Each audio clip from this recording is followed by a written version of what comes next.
amul différence. amul différence. waaw nit ñi ñoo bëgg a styliser ak indi différence ci biir. parce que da ngay xool côté bi nga xam ne nii dañ naan théâtre léegi dañu bari li ñu saaga ak li ñuy kii ak yooyu. non gos bi ñu ñëwee dañu indi seen réalité. li ñuy dund moom la ñu indi.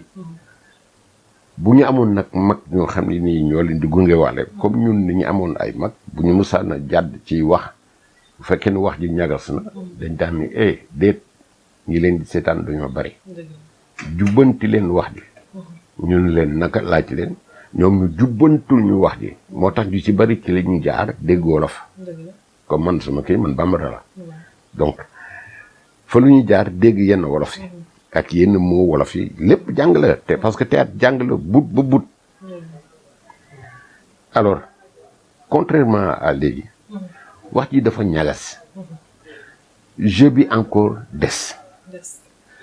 parce que li différencier comédien ak acteur fa la ñuy dugg pour wane su fekkee différence ngeen di wax foofu la ne dañuy ñëw fekk koo xam ne théâtre lay def ñu ne ko acteur ngay doon tey wala fekk koo xam ne ni du sax métier ñu ne ko kaay nga ñëw doon acteur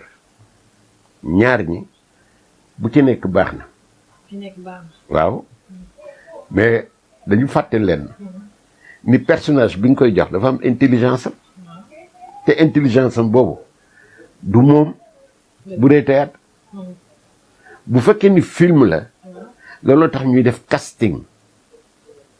am na ñoo xam ne sax dañuy jël texte bu ndaw jox la ko seet ba xam say réaction calculer li ñu tuddee la génétique c'est un ensemble maanaam sentiment la nga war ko wane ci émotion li wolof di wax naan kanam du kaso waaye ko ci tëj mu xam ko gis nga booy jouer bu fekkee ni télévision la dafa jegew film parce que film li koy firndeel dëgg mooy pellicule moo gën a gaaw seconde parce que nombre de frames yi muy tourner la même sax boo ñëwee ci audiovisuel bi aussi suy tourner en frames mooy gën a gaaw la seconde c'est des milliers d'images alors geste bi dañ lay laaj nga naturel bu dee télévision naturel boobu dafa laaj nga poser tey sinon loo ci ëppal tuuti boo accentuer ci geste bi rek mu multiplier ko parce que ça tourne en nombre de frames je crois que caméraman bi xam ne frames mooy lan alors frames boobu nag léeg-léeg duñ ko bàyyi seen xel ñun bàyyiwuñ ko suñu xel bu ñuy def dañ koy boolewaale mooñaale ko ci lépp lu ñuy def c'est-à-dire naturel bi lu ñuy soxla naturel bi yomb na intelligence ngay indi rek teg ko ci place bi ànd ak dal ak tey daal ne caméra bi duma lekk waaw naa ko ñeme waaye bu ma ko ragalee mën na ma njuuyloo maanaam nax la par exemple mën nga toog sa xel nekk ci ne man mii di joué ma wax dafa sedd sa xel di werante ba nga xam ne li nga war a wax sax danga koy fàtte wala nga toog ñi jàkkaaroo caméra bi doo xam li ngay wax lan la ndax tiitaange alors loolu yëpp nag dañ leen fiy war a tette maanaam jàngal leen ñu mën a maîtriser seen geste gis nga comme li ñuy wax ci théâtre bi rek la règle des 3 P pensée parole et plastique dañu bëgg foofu wax la ne la lépp looy wax lépp looy jëf la koy togg mooy xel mi donc bu fekkee ne jaaroo ci yooyu du sotti ba pare lenn lu ci nekk da nga ko war a liggéey parce que technique la am na technique bi mu ngi fii je te prends la parole on te demande de travailler l'articulation pour que booy wax sa wax leer articulation nag gis ngeen fii mooy machine bi ŋaam yi ngay gis ne machine la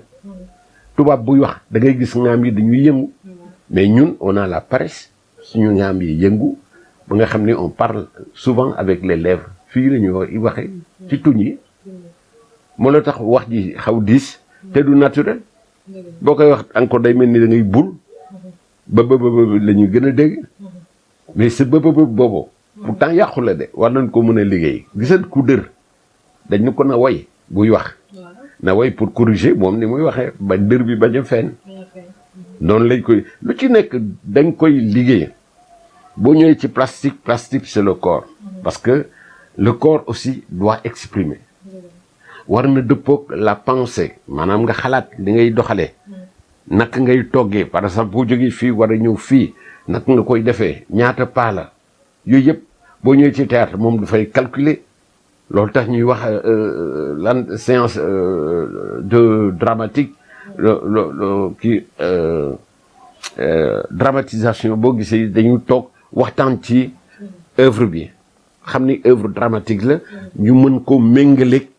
histoire boo xam ne dana la mën a may yow nga comprendre bu baax am niveau man expérience bi ma am ak niveau beeg yooyu yëpp dama ko boole togg ko fu ma ko jëlee mais à l'extérieur dama fi jóge fii dem voyager nekk ci ay tournée ba pare téye sama làmmiñ bu may dem kenn du yëg bu may dellu si it kenn du yëg lu mooy ñuy waxtaan rek nii ma xamal nit ñi ñuy soog a xam parce que dañu méfiez-vous de l'œil et de la langue car plus l'œil admire plus la langue flatte et vante et plus le bonheur se fait vulnérable à le venin et s'affaiblit ñuy wut buzz man yàlla na ma yàlla musal ci buzz man wutuma buzz dof yi rek ñoo koy calculer waale yàlla mooy joxe buzz yàlla bu nee ne yow di nga siiw foo jaar siiw di nga siiw ba am buzz te siiw bu metti trop baaxul ci nit xam nga lu tax da lay gàllankoor doo am vie ñi ko jël naan star lañu man dama ci am étiquette yoo xam moom laa leen di taf les stars ont trop de tard et les vedettes trop de dettes les stars ont trop de tard bu la ko tubaab xasee rek c'est que wax dëgg fa yàlla am na lu manqué ci yow les vedettes ont trop de dettes du xaalis mais relations humaines ndax dañu gaaw a wore dañu waxante dëgg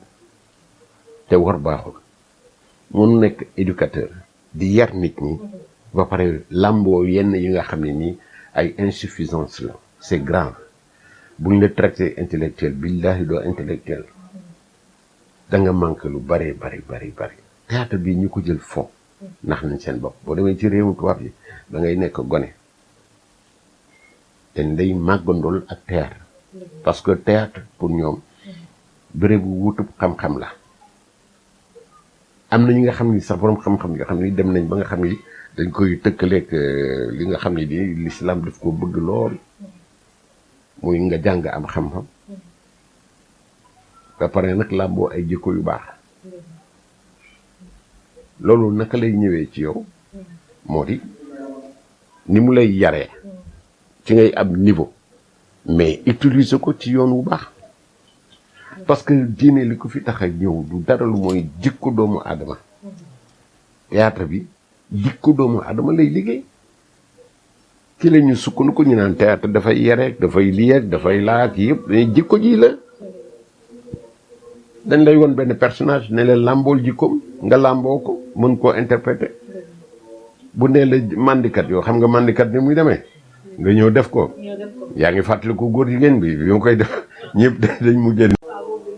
wala am na lu mu ci làmboo donc en fait noonu la demee quoi pour ne pas prendre trop ton temps je sais que je parle trop mais métier bee ma ko yóbbee waaw. mais dañoo gis ni yow comme yow li nga jàng si waaw xale yu ndaw yi ñoom ñu mujj ñu ñu ko jàng duñu am temps boobu sax jàng. nee neen dañoo yàkkamti rek tubaab dafa ni la patience et la longueur de temps font plus que force ni garage wallahi jarul a seede alors c'est pour revenir rek wax ne la loo jàngul ñun dafa am ci bi may ñëw jamono te benn pièce boo xam ne je fais référence toujours ci loolu jàngul tari dafay doy waar sëriñ bu jàngul doo mën a jàngale bëgg a taxaw ci kanamu nit ñi nag di tari war nga ko moytu lu ko mooy sa manquement day feeñ rapidement su bëggee di waar nit ñi ci yoo xam ne nii xamoo ko doo dem da ngay gis koo xam ni moo la gën a xam foofu toog ci wet gi loo wax mu wet di ko jëkkati teg fale yaa ngi dégg donc mënuñoo bokk évidus te nag dans man ci sama nature dama bëgg nit ku tey très sincèrement sama jabar mi ngi nii seede ma au départ am nañ tuuti problème ci loolu xaw ma man la xaw ma moom la mais daal nañu sàkku dal et puis avoir le sens de l'écoute de l'autre ndaw si suy wax na nga xam am le temps de l'écouter moom it mu am le temps de t'écouter bu ko defee compréhension mën a dugg mi ngi nii tëdd su ma doon fen moo xam naa jikkoom léegi dafa naan ma déet à travers seen micro ngeen dégg bu baax mais c'est comme ça qu'on s'est cherché ba mën a tabax loo xam ni genn wàllu dessiné la ñu dund ko parce que bi may dugg ci kër gi xaw ma jikkoom bu baax moom it xamul sama jikko bu baax et par la force des choses ak dimbalu mën naa ne yàlla ak surtout sa maman ma di ko gërëm di ko sant qui m'a introduit dans la maison yàlla na ko yàlla may gudd fan